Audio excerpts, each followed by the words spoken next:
You're listening to DraftKings Network.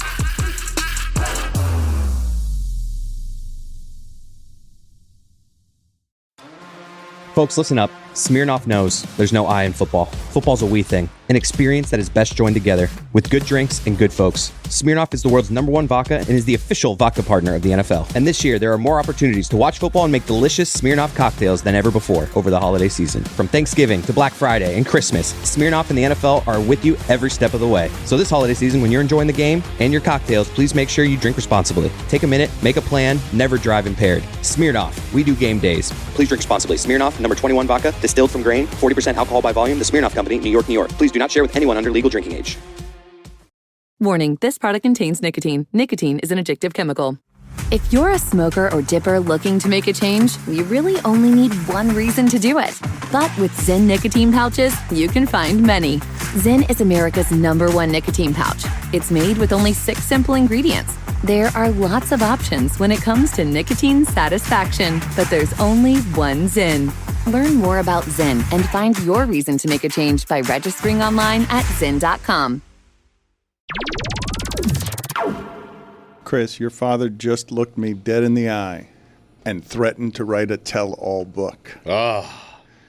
And I looked at him, I'm like, well, you've written 2 books already, and our audience has helped make them bestsellers, and Stugotz's book is killing it. Yeah. The audience has made we are single-handedly reviving the read a book in your hands industry. That's right now you've got to, one has to assume, right, that Kindle is doing better than just books, right? Just than all books in terms of the publishing industry versus Kindle. Kindle has to be doing better, right? I would be very curious about that. I'm going to find out from you.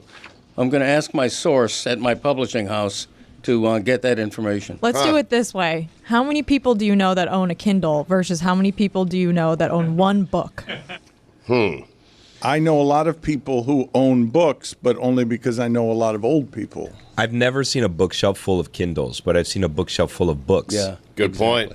Yeah. Thank you, Billy. You have a source inside the book community, huh? I do, yeah. Really? Yeah. He can give me pretty much that exact answer, which I'm curious about. But I want to say one thing, and I don't mean to offend the Kindle crowd. But a Kindle is a bookshelf that you don't see. What do you mean? What are you talking about? It's a digital bookshelf. Bunch of books in there. So It's not. No. If you're Isn't listening to I a don't book, have one. If I've you're heard. listening to a book, you're not reading a book. I'm not doing that. Yeah, we're not doing again. this You again. haven't read a book. Okay. Chris, If you've did you listened nail to a your book- Kindle to the wall on accident? Can you not have multiple books in your Kindle? If you get different Kindles. Well, yeah, I think you guys are screwing with me here. Well, I don't know because I've never had What's Kindle. the limit for books in my Kindle that I can have? Maybe 2. yeah. Maybe. I would assume that it's just the number that you can download. I don't. 2. I still read. I want the book in my hand. I still want to do Yes, it that way. thank you. I don't like reading books on Same. computers. Yeah. Right. Put it on the poll at Batard Show. Do you like reading books on your computer? Because I can't do it, and I don't know if this is just creature of habit. You like what you like, you're familiar with what you're familiar with, and then you get to a certain age and you don't want to change anymore. But I've tried Kindle, and I don't like it. That's not how I want to read a book. And I don't know if this has something like taste and texture, where I'm speaking to a bunch of young people perhaps that don't know or care what it feels like to have a book in your hand, because that's not the way they do it. And so because they're not familiar with the way I do it, the Kindle's the most normal thing in the world. Right. I like the tactile feel of actually turning a page, the sound of pages being turned, and also the bookmark. You know, you can have an official, actual bookmark. I just rip a corner off a piece of paper, and that's a bookmark. You know, you create your own bookmark. Yeah, right. And it enhances the enjoyment of Right. reading an actual book. You don't fold a corner over at the The page old dog where- ear? Yeah, I don't like like it. doing Doesn't that. respect the book. I like a pristine page. Right. Yeah.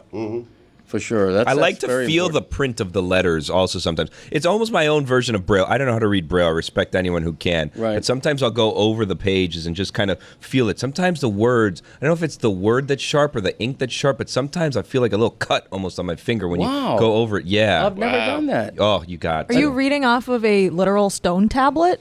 No. My Kindle. Oh, okay. Stone tablet. That reminds me that our bathroom signs here in our offices have Braille, but they don't actually have texture to it. Yeah. It's just Braille that's printed on. Huh.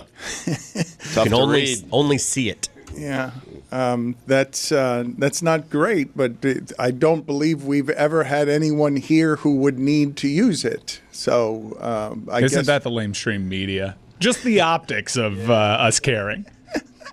but you're saying that metaphorically, right? On optics, because it's not. I think looks like we're prepared. It might be like building code required to do it, but I guess like the follow through of actually making it Braille, like for real, as opposed to something that looks like Braille. But if it's only Braille to sight, it is fundamentally useless. That's right. It's not. But it's there. That's the important part. It's not just virtue signaling. It's only virtue signaling. Like it doesn't have any other practical purpose. You got it.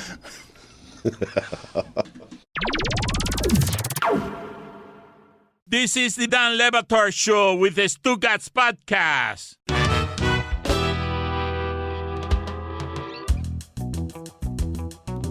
Today's episode is sponsored by DraftKings. Stay tuned because you'll hear more about DraftKings and all it has to offer throughout the show. DraftKings, the crown is yours.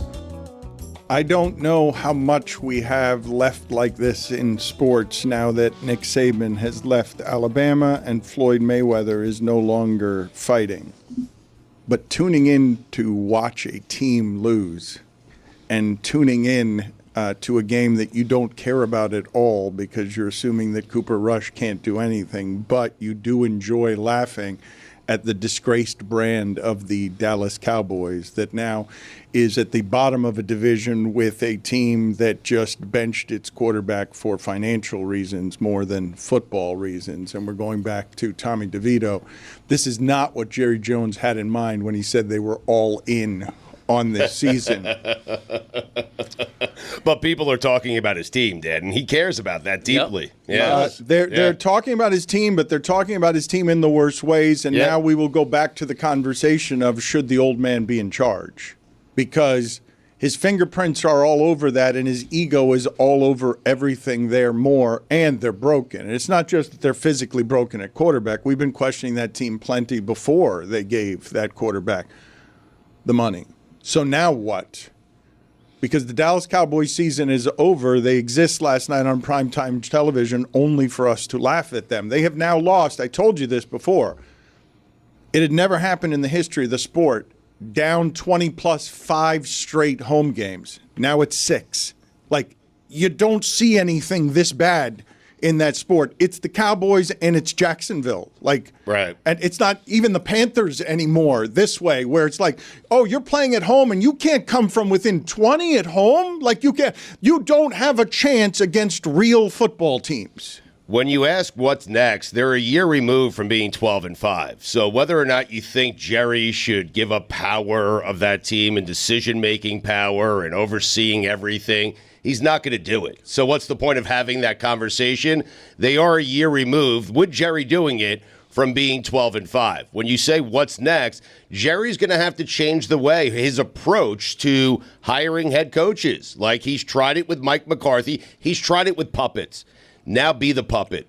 Let a guy like Belichick walk in and do what Bill Belichick does. He didn't like that when he did it with Parcells. They finished 12-5 3 straight years, but McCarthy's beginning to resemble Wanstead to me, where that's fair. Wanstead was going 10-6 and 11-5 as well, but what? The thing just kept getting worse on his watch until it collapsed. It collapsed with a 4-12. Yeah, when you keep having great regular seasons and then don't do a lot in the playoffs, it almost makes the hurt worse. The only asterisk on behalf of Mike McCarthy is that his starting quarterback is lost for half the season, which is not nothing. But last night, they're behind 20-10, fairly late in the game. They have a chance to go for a field goal to make it 20-13, a one-score game, and he goes for it on like 4th and 13 or something and doesn't make it. That's a bad coaching decision. It just is. In retrospect, and even then, I'm saying, be behind by 1 score. Give yourself a chance. You got 4. I'm shocked that Jerry Jones hasn't fired Mike McCarthy. He and told replaced him Diana with an interim. Rossini that he's not doing that in season. I mean, that he won't do it in season. That gives him everything he wants. It gives him attention. It gives him the feeling of power that he's making a bold move. I don't know what the forward path is with the status quo. He should fire his structural engineer first because there's pieces of metal falling off the ceiling. Yeah, that was a lot of people making the jokes about the roof falling in, right? Because that looked like it could have been much worse than it actually was. Just a piece of metal falling from the sky. And then there was a second one that they had to bolt down on the catwalk before the game could start because they were afraid that one was going to fall. Is this just debris from whatever it is that they were doing for Jake Paul and Mike Tyson? Like, is this why would the roof be falling in the middle of a Monday night game? It was apparently the first time that they had opened up the roof in quite some time. So I guess over the extended break from actually opening it, some pieces fell. Where are you guys on the Houston Texans? They're one of the good teams, right? As long as their wide receivers are healthy, they're one of the good teams? For me, they're not the top four in the AFC. I think they're a good team that is very, very far from being a great team, although Joe Mixon... Very, very far from being a good... I think they're far from being a great team. I don't think they're Baltimore. I don't think they're Kansas City. Do they have the same record as Baltimore right now? They made it to the divisional round last year. It could be. I don't think they're very far. Maybe I'm more bullish than them, but I think them with their full complement of receivers. I know Diggs is injured now too, but Nico Collins does make a difference. Yeah, he does. He's a big difference. Good. Yeah, both teams are 7-4, Dan. Yeah, he's really good. And Joe Mixon, to me, has been the difference in that offense. He is reinvented. He's having his best season at age 28, which is ancient for a running back. But you're right. If they still had Stephon Diggs, they would be an awesome offense. All right, what's Cody doing here between good team? I want to do this because I think you're all doing it. I think everyone listening to this does it, where they're saying they do their brackets and their tiers. What is he doing where he's saying that the Houston football team is just okay, is what he's saying. He's saying they're very, very far from being one of the best teams in the league, and I don't think they are. I like to say they're good with a chance to be great. That's what I like to say. They're good. There's no doubt that they're good. They have a chance to be great if everyone's healthy. I think they're second-tier good in the AFC in a category with the Los Angeles Chargers. I don't think they're Baltimore and Kansas City. I think we need to go through their schedule, Dan, and determine the good wins and then the good losses. Because they have a lot of bad wins. Like, they've beaten the Patriots and the Jaguars and the Bears, but they also have one really good win against the Bills. So what do you do with that? I don't know what Cody is doing with the Chargers, okay? This was a stat Adam Schefter put out over the weekend. The Chargers went into the weekend allowing 13.1 points per game. It is the second time in 20 years that a first-time coach has had the lowest point total on defense. The other time that it happened was when Harbaugh also was with the 49ers in 2011 or 2014. And I didn't think of him as a defensive coach. Do you guys think of Jim Harbaugh, as a defensive coach? Because he's a quarterback, I think of him as an offensive and a quarterback coach. But he's now had these two defenses, and I don't think what Cody's doing is fair to the Chargers. I think the Chargers are a very good football team with the best defense statistically going into the weekend in the league. I'm looking at the league and the standings. Not that I need to, because I know the AFC. Buffalo's better. Pittsburgh is better for me. Baltimore is better, and Kansas City is better. I think any of those four teams would be favored over Houston on a neutral field. Jim Harbaugh came into the league as a guy reputed to do really well with quarterbacks. He had Josh Johnson in San Diego when he was in the college ranks ascending. Then he had Andrew Luck, and then what he did with Colin Kaepernick. So that became his identity a little bit. But then in college, he showed you the type of football that he wants to play, which is very complimentary of a hard-nosed defensive style. The Chargers also have a better record because they already had the bye, so they're 7-3 as opposed to 7-4. Right. But you do have to factor in the conference. I think that's fair. The AFC is a much more difficult conference. If the Chargers were playing in the NFC, I think a lot of people would feel like they have a much better chance of making a deep run in the playoffs. I'm a big Texans guy, though, to put a bow on it. Will Anderson being in and out of the lineup. I think defensively they have enough pieces. I really highly rate their head coach and his ability to scheme on the defensive side of the ball. And they have offensively a ton of weapons. When they have a full complement or close to a full complement of those weapons, I think they're as threatening as anyone inside that conference to pluck one of those guys that you consider tier one. Mm-hmm. When they don't, though, C.J. Stroud has proven he right now can't get them past it without all of his weapons. That is true, but it's been a season and a half, so give him a minute. We've changed the way. We're not writing him off. It's just C.J. Stroud has regressed slightly his sophomore season, and he's shown that without all of his weapons healthy, he struggles a little bit. There is no question about that. He has not been the sensation this year, the first half of the season, that he was last year. But I just caution everybody about how we're doing some of these measurements on these quarterbacks more quickly than we have ever done them, so that Anthony Richardson has played like 9 games and we're already like 9 games total, college, pro, everything. And we're yanking him in and out and making assessments very quickly on this stuff. C.J. Stroud was the sensation of last season, raises the expectations, and as soon as his people get hurt, now Cody's saying they're very, very far from being a good team when they've got the same record as Baltimore. That's how it happens when we start moving around. Oh, the quarterback's playing a little less well. Yes, you did say they're very far from being one of the top tier teams. I think you said very, very far, actually. Let's replay the tape on that one. Yeah. I don't know about that. Replay the Kindle. He said they're good, not great, which is not crazy. I mean, everyone can't be great. I think they're good, not great. They're second tier to me. Okay, the thing that I find interesting about how it is that we do these evaluations is if you're willing to concede to me that a team in this sport is one of the good ones, one of the 10 you think are good, then they're close. Okay, that's fair. Well, because, I mean, all you got to do is end up winning small sample size games, and next thing you know, you can be one of these teams that, Eli Manning's its way into a Super Bowl. I'm just saying, for me, Houston is not a great team. I think Denver would have a great chance against Houston. You lost me. I think Cincinnati, the way Joe Burrow's playing, I don't care what their record is. They would have a chance against Houston. Yep. Bo Nix has been good this season. He's been really good. Yeah. He's the it guy now. Yeah. He went from being, should they have drafted him at all? And now he's the it guy. I haven't looked at the Offensive Rookie Player of the Year betting odds lately, but Nix is shooting up the charts. Greg, would you be surprised if the Texans were playing in the AFC Championship game? I would. But how? Because I think there's 4 teams better. Okay, but if someone gets surprised, upsets happen. I mean, what it would surprise anybody if Houston knocked off a Pittsburgh? Yeah, it would surprise me. Okay. Huh. I mean, but they'd have to knock off a Pittsburgh and a Buffalo. That's, I think, what surprises Greg, is they'd have to go through 2 good teams to get to the AFC Championship. They beat Buffalo already. I mean, do you guys agree with the assessment that if you're one of the top 10 teams, you're close? In this season, with parity the way it is, I would agree with that. I don't think they're a bad team. I don't think they're an average team. I think they're a good team, but is there really a long shot among the good teams? Well, the Vikings are a top 10 team. Do you feel like they're close? See, I don't think the Vikings have any real I agree. shot at Yeah. I don't like their quarterback, and I've told you I don't like their quarterback, and I don't like any of the teams who don't have a good quarterback to win a bunch of playoff games on the road and then win the Super Bowl.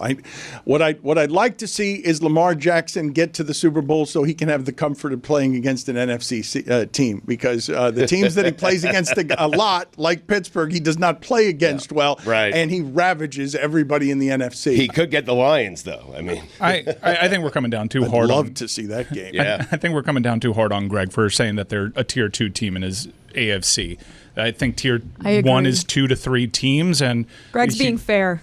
Houston's right there among those the upper level tier 2 teams, but to get to an AFC championship game, assuming they win their division, all they have to do is win 1 road game against the likes of a Pittsburgh or a Kansas City. And I think the AFC has shown you, even Kansas City is as good as they've been. They're in tight games. If you play Lamar Jackson in the playoffs, as Houston did last year, that can be close, as Lamar has shown throughout his playoffs. So I don't think it's outside the realm of possibility at all. The question is, if the Texans are in tier 2, are the Dolphins also in tier 2, Greg? Because are you putting them in tier 3? Yeah, now? They're in tier 3. Okay. Even though they're about to be 6 and 7, right? If they 5 and 6, they're going to beat New England. If they win Thanksgiving night in Green Bay, so funny. They're the sneaky tier 2 team. This is so everybody's I can't believe what I just saw. Sneaky. It was out of the corner of my eye, right? It's Billy and Stugotz, and it's a bit like whack-a-mole. It's like, oh, tier talk? Oh. Yes. Took us 20 years, Dan, but we're here. T1s, T2s, T3s. What he did was not tier talk. What he did was say very, very far from being one of the best teams. Oh. There were two varies. That's a different conversation. It's a double vary. It's a different conversation. The tiers is one conversation. I'm not doing that with you guys, but if you guys want to do a double vary situation conversation, I will have that conversation with you.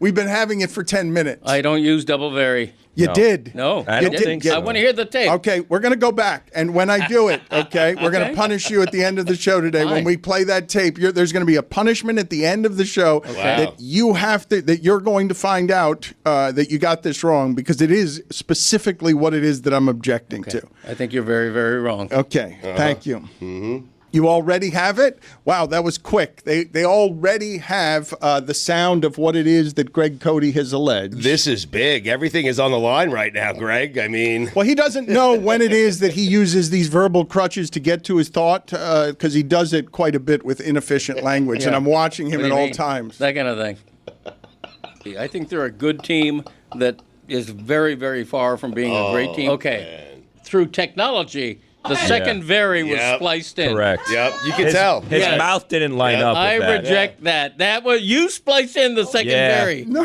Chris is good at that. It's not AI. I can't believe they found it that fast. That's a miracle. It's almost as you think they were able to also edit it that fast to misrepresent you? It's AI.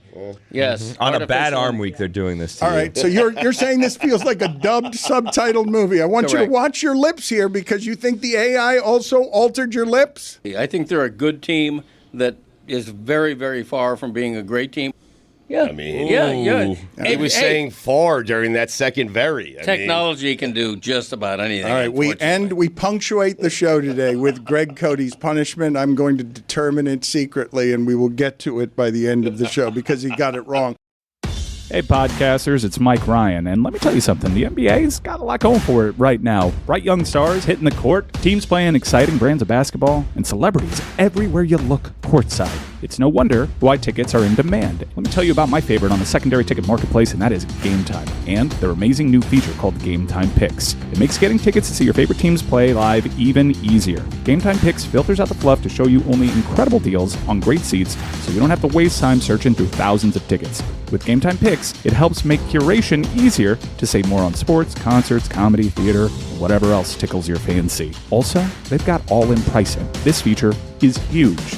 Push of a button, you get no surprises at checkout, you know exactly what to budget for. You get panoramic seat views, and of course, Game Time's lowest price guarantee, where Game Time will credit you 110% of the difference if you find a better price out there. Take the guesswork out of buying tickets with Game Time Picks. Download the Game Time app, create an account, and use code Dan for $20 off your first purchase. Terms apply. Again, create an account and redeem code DAN for $20 off. Download Game Time today. What time is it? It's game time. Dan Le Batard. All right, we got to go back out there. That was big. Wake him up. He doesn't want to be bothered anymore. Now it's getting tense because he didn't need that as a result. He needs something that happens. You can see him mother effing. He says, "Can we bother? Are we bothering you right now? Turn on your microphone, Greg." My microphone's on. Stugotz. Paint the scene. Paint the scene is I got to go to work. Good night. This is the Dan Le Batard Show with the Stugotz.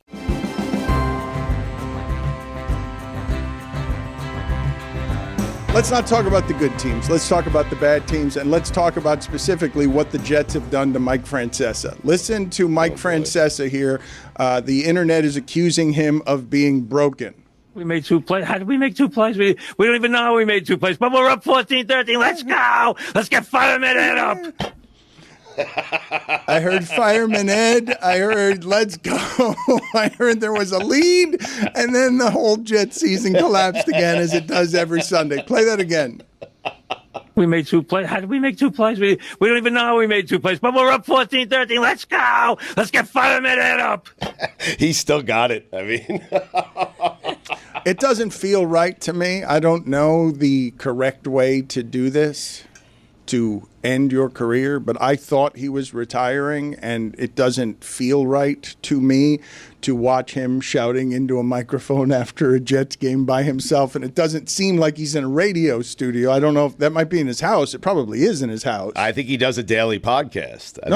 He does do a daily podcast, but he should have a better ending, you're saying? There's something about, well, he already retired. This happened, we just saw this happen in the Yankee booth in his 80s, where once you retire at a certain age, it's what Bobby Bowden said, there's only one major event where people gather after that for you. Mm-hmm. So you stare at your retirement after a lifetime creature that talks 6.5 hours a day on the radio, and then you go into retirement and it sounds awfully quiet, and you have to come back to hear the sound of your own voice. Well, he loves that. Well, but he retired, so at one point he was done with it, right? And like, they love sports. Both those guys love sports. There are any number of people who have been in this business for a long time who do not love sports. So you see the enthusiasm that's genuine on Russo anytime you hear him talk, when you hear him on First Take. But there's something about seeing Francesa. That's a legend right there. Yeah. No doubt. And it feels like you're listening to him from a bus terminal, and it just it doesn't feel right to me. And I know that sounds judgy, but that guy's had a monster career, and so it just I don't know where he is physically doing that, but it doesn't seem like it's a studio. It seems like it might be in his home, and so it does feel judgy, though, right? I shouldn't be doing that. But it makes me actually a little bit sad. Yeah, I think this is a real bad look for you. Yeah, Mike is 60-something years old. He is doing it from his house on most occasions. I think Mike has it figured out. He comes on, he gives 30 minutes of hot takes about New York sports. He gets paid a lot of money to do the podcast, and then he goes golfing. I mean, that's his day. Get your money, legend. Yeah, what you do at the final third of your illustrious career is your business, and I'm sure you have your fans. And if you have a studio in your home, more power to you. I do sort of mourn the death of impartiality, or even the pretense of impartiality, because the one thing I heard there most was our Jets and we're this, we're. It's fine. He can be a Jets fan. Stugotz is a Jets fan. He's actually not a Jets fan. I think he just has 25 years of covering the Jets, and he's frustrated by the Jets because they make the same mistakes, a calamity of errors every single year. I'm curious why you're lobbing that at him. You're famously like a Dolphins fan. You root for your home teams. No, that's not true. No, he does it in the shadows. It's well known that I grew up a Dolphins fan. Yeah. Okay, but I don't refer to the Dolphins as we on air. In print, I certainly don't, Le Batard might disagree. I try not to come off as a homer. I try to come off as someone who looks at the team fairly. Okay. With an impartial vantage. I don't think this is the one criticism of you I've never understood, the homerism, the Greg is only rooting for the Dolphins. You tried to trade away the franchise's greatest player ever. What homer on earth would do that? That's fair. Billy's got it right. That was a direct hit, Billy. Thank you. All right, so I will make the argument on the other side, because while Greg Cody doesn't say we when talking about the Dolphins, although his son does, and while Greg Cody aspires to objectivity, I know that every Sunday and Monday that the Dolphins happen to play since the beginning of time, he thinks they're going to win, and he wants them to win. Mm-hmm. So he's wearing this cloak of objectivity. Greg, wrong. It is not wrong to say that you almost always pick them to win, almost always think they're going to win, and you're always rooting for them to win. The first two, I would have to look up the numbers on that. Certainly, I haven't picked them to win every game this year. But for you to say I'm rooting for them to win is flatly wrong. I'm not. My wife is. You're abstaining. You're eating chips and drinking Miller Lite, and you're abstaining from having an interest when watching in the game who wins? That's what you're claiming here on air. You're going to stare at us and lie and say that you are actually watching objectively. Yeah, and you're lying by suggesting otherwise. And believe it or not, you may disagree. I know more about what I'm feeling and thinking than you do. Let's talk to your mom about this, Chris, because she knows more than both of us. I invite that. Wow, man. I think you guys are playing with fire. I've seen these things go sideways with Greg. Like you're calling into question his integrity as a journalist, and he's going to start taking this personally. I take it personally already. He's playing on the back end of a back-to-back on a bad arm week. Yep. I think you should probably leave the man alone. Just started with the AI stuff with his mouth. Going down a direction that you're not going to be able to come back from, pal. Yeah. You know what I do root for? I root for what I think would be a column I want to write. Okay. Them winning. Okay. You stepped on the landmine, my friend. They've been warning me, and you didn't see that there was a landmine there. That's what he's getting to. What I'm getting to is if the Miami Dolphins come back from their terrible record and somehow reach the Super Bowl for the first time in 40 years, yeah, I would like to write about that. That would be a wonderful story. Clicks for Cody. When the Dolphins went 1-15, back in 07 or whenever it was, that was pretty interesting to write. That calamity. The worst thing to write is a 500 team, a boring team. I root for what I want to write. If that happens to be the Dolphins winning, because I think that's the best story to write, and if I want to write that Tua, in his first game back from a concussion, single-handedly won a game and put up a middle finger to everybody who doubted him, yeah, that's something I want to write. It doesn't mean I'm cheering for it. Wow. Let's play again the sound. This was Greg Cody earlier in the show. We'll get back to that in a second. Greg Cody earlier in the show, not altered at all. We have the proof. He will be punished by the end of the show. I think they're a good team that is very, very, very, very, very far from being a great team. So Greg Cody is enraged, and this might be a silly thing because I happen to believe that objectivity is an illusion. It's not a thing that humans can actually be. It's only a thing they can aspire to be. I agree with you. And so that's what your father's doing. He wants the Dolphins to win and has to hide it somewhere. From himself, from everybody. He wants them to win. He's wanted them to win since he was a kid. You don't actually put that away anywhere. You just try to write about him fairly. Umpires, referees, they have their biases. You try to put them, judges, they have their biases. You try to put them aside to do something that's factual, and he's trying to do something that's objective. But you're in no way actually objective. You're just trying to be it. Well, when somebody asks, what's one of your goals as a columnist, you don't say to be objective anymore because you're right. Objectivity is almost an impossible task if you have human feelings, particularly if you've grown up a Dolphins fan. Fairness is what I aspire to. And I want to be fair in everything I write. I don't want to come off like a cheerleader. I don't think I do, despite you trying to paint me as that. And I know what I know in my heart. And if you want to say that I root for the Dolphins to win every game, your heart go ahead, is aqua. Your heart is aqua. Yeah, but to Billy's point, that Marino column, I mean, that saves Greg. Armed with hindsight, that was the best column you've ever written. I mean, it certainly was probably the most talked about. Yeah. Right. But it protects you. It protects you. He did an interview in front of the Miami Herald building, and his face was silhouetted, and his voice was distorted like an FBI informant. They could do that at that time? Yeah, that was great. That was really funny. That's so good. I remember that. Brilliant. Greg Cody did indeed try to trade Marino, and it is a very good argument against his general homerism. He hasn't written a column like that since. He is a columnist, actually, that I would say comes closer to objective than wildly opinionated because he doesn't write a lot of things that are on the extremes of takery. Isn't the point of a columnist, though, to give us your opinion, give us your take? Like, Greg's not out here acting like he's Bob Woodward, who, by the way, journalistically has had some questionable choices in the past 10 years. So right. Greg's giving you, the reader, his opinion as a South Florida guy, and I think that's the job, right? And I don't hold back. I mean, the column I wrote in this morning's paper online right now on the Marlins manager hire was pretty harsh if you're a Marlins fan and don't like the truth.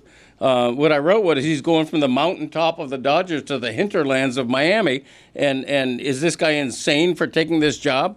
And so I'm going to write what I feel like writing. If the Miami, if the Hurricanes. But that's a different bias. Yeah, you're a Red Sox fan. Stugotz was just whispering in my ear. He doesn't even like the Marlins. Like, that's a different bias. You're more likely to rip the Marlins than you are the Dolphins. See, there again, you keep. I'm not a fan. Oh, God. You understand that, right? You are a fan. You've been a fan since a kid of the Dolphins. When I go to I'm covering every Dolphin game, either remotely or in the stadium, so this doesn't apply to the Dolphins. When I go to a Marlin game, quote unquote, as a fan, if they hit a Grand Slam home run, I'm not cheering. I'm there even neutrally as a spectator. Because I don't want somebody who might recognize me to say, look at this, Homer, cheering for the Marlins. No, I don't give a shit whether our teams win or lose. Now, I will say this. I write for my readers. My readers are fans of these teams. Yep. And so if our teams are winning, look, what I have lazy that boy, and then he reaches into his pockets to grab some cigarettes. I mean, he does it for the fans. I mean, who could complain about that? He cares about his readers. Look, I mean, I would have loved to have written that Lionel Messi, in his first full season with the team, led Miami to the MLS Cup. I would have loved to have written that. It doesn't make me a fan or a homer of that team. It makes me wanting to write what I think a lot of my readers would love to read. Didn't you have season tickets for that team? Christopher and I had season tickets for. No, we did, and I'm fine with that. So am I, by the way. What's the scandal in that? Nothing. There is no scandal. Why is Batard laughing like a hyena? You're a season ticket holder. Bad arm week, man. I'm Team Greg. We are all Team Greg back here, by the way. Oh, he knows we are. I'm in your corner, Greg. Yeah. Aligned with you here. Bad arm week, and you're doing this to him. It's ridiculous. I mean, terrible. It's don't get me started. Wait, I think we No, you crossed the line. Okay, you crossed Mike, the line. it's happening. I'm good, right? Oh my God. You're on the line. I mean, to make something of the fact that Christopher and I a couple of years ago bought season tickets, and how many games did I actually go to? 2? It was an investment, honestly. I mean, Greg, I simply was laughing at the comedic perfection. The bad investment. The staccato effort of you being asked directly a question after everything we've talked about, and then you admitting to, yes, I'm a season ticket holder. I was laughing because it and you are funny. Okay. Just the way that the music of that played out, it made me laugh that way because it's naturally funny for her. Because I also saw it happen because it swung with your great ally, Billy, who whispered it into Stugotz's ear, and then it shot across as a question. I told him, I said, don't mention Tom Herman got fired at FAU. Rough week for the Owls. That's Greg's alma mater. Stugotz here for my friends over at Simply Safe. The holiday season is right around the corner. That means you're away more, and burglars know it. That means you need to protect your home. Right now, Simply Safe is giving exclusive early access to its Black Friday sale to Batard Show listeners. Simply Safe is the home security I trust to keep my home and family safe. Simply Safe is a new way to protect your home that stops intruders before they break into your home. Old school systems only take action once someone is already inside your home. That's too late. Simply Safe's Active Guard outdoor protection changes the game by preventing crime before it even happens. If someone's lurking around or acting suspiciously, those agents see them in real time, talk to them directly, set off your spotlight, and even call the police before they've had a chance to break in. Simply Safe is offering my listeners exclusive early access to their Black Friday sale. This week only, you can take 60% off any new system with a select professional monitoring plan. This is their best offer of the year. Head to simplysafe.com/DLB to claim your discount and make sure your home is safe this holiday season. Don't wait. This offer won't last long. Keep your home, your family, and your peace of mind protected with Simply Safe. There's no safe like Simply Safe. When you're hiring for your small business, you want to find quality professionals that are right for the role. That's why you have to check out LinkedIn Jobs. LinkedIn Jobs has the tools to help find the right professionals for your team, faster and for free. As Metalwork Media continues to grow as a content studio, we strive to hire only the best and most qualified candidates. Thankfully, with LinkedIn, they have made it easy for us to find them. LinkedIn isn't just a job board. LinkedIn helps you hire professionals you can't find anywhere else. Even those who aren't actively searching for a new job might be open to the perfect role. In a given month, over 70% of LinkedIn users don't visit other leading job sites. So, if you're not looking on LinkedIn, you're looking in the wrong place. On LinkedIn, 86% of small businesses get a qualified candidate within 24 hours. Hire professionals like a professional on LinkedIn. Post your job for free at linkedin.com/prep. That's linkedin.com/prep to post your job for free. Terms and conditions apply. Dan Le Batard. We got Afrini Hardaway. Afrini? Who is Afrini Hardaway? I was trying to read fast. UD was on the team. Luke Jackson. Bobby Jones. The Matrix, Shawn Marion. Stugotz. Zoe, Shaq, Smush Parker. Chris Quinn. Wait a minute. D. Wade. Wait a minute. Jason Williams, Darrell Wright. I mean, stacked roster. This is the Dan Le Batard Show with the Stugotz.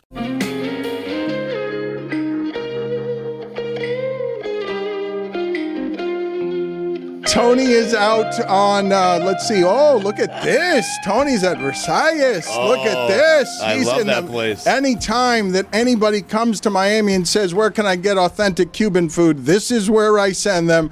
Affordable, reasonable food. There's nothing left in America that is as reasonable a price as that authentic food that Tony is standing in front of right now. Yet Trump doesn't pay the bill. That's correct. Walked out on a $9 empanizado. Tony, what do you have for us today? We've got a bunch of OLI on your top five. We absolutely do, Dano. Good morning, live from the most economical place on the planet, Versailles Bakery. This is a double. We're in front of the bakery right now. The restaurant's actually on the other side. So I wanted to bring you here because the same as you, when somebody asked me from out of town, where do I go for authentic Cuban? Right here on La Ocho y La 35. Right on Olga and Tony Avenue. Dan, right here in front of Versailles. First off, I want to say DoorDash presents Tony's Top 5. Get all your game day faves delivered. Head to DraftKings.com/DoorDash to play for free. Restrictions apply, void where prohibited. Dan, we're going to start off in the OLI. A fun week of football. We're going to start off here. Last night, Brandon Aubrey, Mr. Automatic, except for the 40-yarder. But that was a network-wide jinx, so we're going to throw that one off the record. Did you see how he kicked the 64-yarder? It looked like he just kicked it with real no power behind it. Jessica's rolling her eyes at you. I don't know what it is that happened. No. What's going on here is everyone's been saying, like, oh, what happened to kickers in the NFL? Well, last time I checked, Chris Boswell had 6 field goals this weekend. So kickers were just fine this weekend, exactly. according to Jessica. This is not a Tony thing. Kicker. This is an everyone else thing. Love That's Brandon an indictment on Aubrey, the Steelers' offense kind of thing. They won the game. OLI number 2. Yes, they did. OLI number 2. Brock Bowers is the best weapon at tight end, not named Taysom Hill. Dan, Taysom Hill lined up at quarterback, at fullback, at running back, at tight end, at wide receiver, at quarterback. Mr. Do-It-All. Seems fun to be him on a Sunday like that, except for the interception. Once a year. Yeah. But the interception was a bomb. He threw it 65 yards, you know? Even that was fun. It is what it is. Yeah. All right, starting off, it was fun. When you're supposed to look out and drop instead of running for a 75-yard touchdown, but you say, no, it's my turn, and you run for a 75-yard touchdown, I like that. All right, starting off at number 5. Is Bo Nix turning the corner? Okay, we're doing this officially as a show today. Wow. Put it on the poll, Juju. No. Bo Nix, it guy? He's turning the corner, Dan. Last week I told you, look out for Bo Nix. Comes out, has a 4-touchdown game against Atlanta. Starting to turn the corner on being a quarterback that was, to a quarterback that's being, intriguing. Bo Nix. Oh, he's made the jump from... Exactly. Thank you, Stugotz. How is the jump? The jump is... turning the corner. It's like a corner turn. Like he's about here, but then it's like here. Right. So like that's where that game was. Instead of like here, it's here. So it's a quick turn of the corner. But what are the street addresses? Yeah, exactly. Like he went from being like to like to the corner turn. Okay. Yeah. You're taking a little bit of a longer look at him now. Okay. How's there 3 stops on one corner? He's starting to make you think, Dan. it's one of those 3-way stops. Yeah. You're making him follow-ups? think, and you got to stop. Is there a roundabout? One of those weird roundabouts? Use this turn signal? No, because you don't stop at those. You just keep going at those. Yep. No. Yeah. You don't just Yeah, keep I don't going. think that's how those work. Yields. You do. I think in France you do. I think you just keep going in That France. is France. Thank you. Yeah. We're at Versailles. Very close, by the way. Nah, very, very Number close. 4. Not very, very close. Oh, there's one in France. Very, very, very, very, very, very close. Number 4. Nobody does a TCB game like Dan Campbell and the Lions. Nobody. That's a new What's a thing. TCB game, Dan? I don't know. Take care of your business. Taking care of business. I put a Y Attaboy, in there. Dan. I made it a yogurt I made store. TCYB. That's a fine. I mean, Yeah. It's a TCB game. Take care of business. That's what we do for the Lions and Dan Campbell. Nobody does it better. Number 3. I'm starting to feel bad for Joe Burrow at this point. Really? Yeah. I have a couple of stats here. I don't know. I wasn't listening yesterday. I don't know if you guys mentioned these. 2 little back-to-back Joe Burrow stats for you. Not by Mr. Civ, by the way. These are authenticated and real. Not like Mr. Civ, who confused me and Aaron Rodgers. All right. Joe Burrow has lost 3 games this season in which he has had 3 touchdown passes, 300 yards or more, and 0 interceptions. The most such losses in a season in the Super Bowl era. crazy. If he could undo it, Nobody has been better and lost. Do you think he'd not bleach his hair? He's playing well. It's not his fault. Another little stat here for you quickly. Joe Burrow in the Bengals, 7 losses this year. He's completed 67% of his passes for 2,200 yards, 18 touchdowns, 2 picks. 7 losses, by the way, for the Bengals. So just tuck that one in for later. All right. Number 2, Mike Tomlin can single-handedly will a team to victory like nobody in NFL history. Yeah, I think he can. I think he actually has that ability. I do. Just because he wants it? Yes. Yeah. He just wants it more, Dan. He doesn't blink. He says to Boswell, hey, you're going to kick a 6 and win the game. And he kicks 6 and wins the game. Somehow, some way, Lamar Jackson, who's been the best quarterback all season, looks like Snoop Huntley out there. I don't get it. Ouch. I don't think he says anything to his kicker. I think he just wills it in. I mean, that's what he does. Yeah. Oh. Yeah. I feel like Tomlin just kind of gives one of these and he looks at him and goes, head nod. And then that's it. And then Boswell knows what the deal is, yeah. All right, so this is what we're doing Number now. 1. Okay, this is what we're going to do with Tomlin now? It's his top 5. Okay. Yeah. Thank you. Number 1, Dan, I'm sorry to say this for everybody in the Bay Area, but the 49ers window is officially closed. Oh, wow.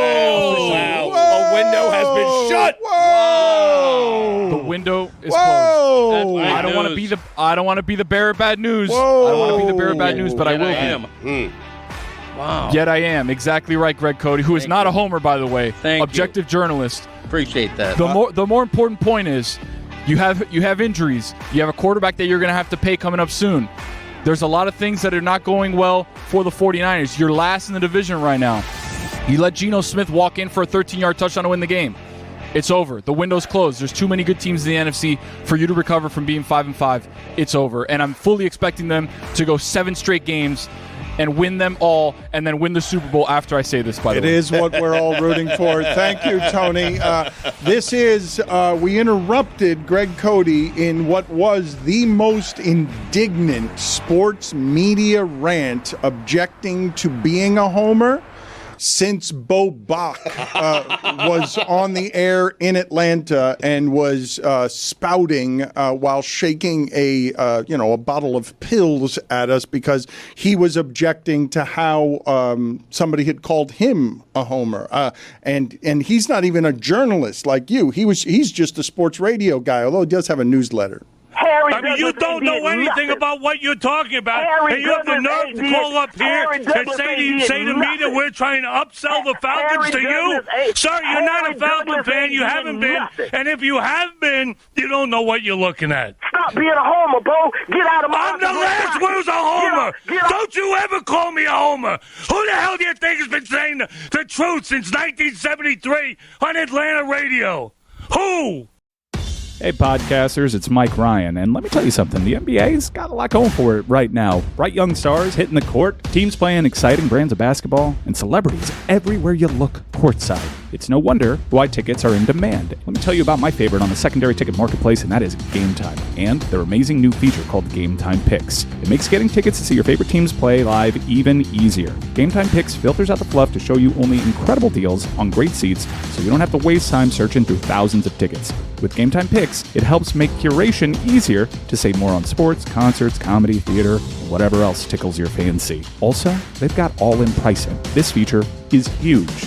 Push of a button, you get no surprises at checkout, you know exactly what to budget for. You get panoramic seat views, and of course, Game Time's lowest price guarantee, where Game Time will credit you 110% of the difference if you find a better price out there. Take the guesswork out of buying tickets with Game Time Picks. Download the Game Time app, create an account, and use code Dan for $20 off your first purchase. Terms apply. Again, create an account and redeem code DAN for $20 off. Download Game Time today. What time is it? It's Game Time.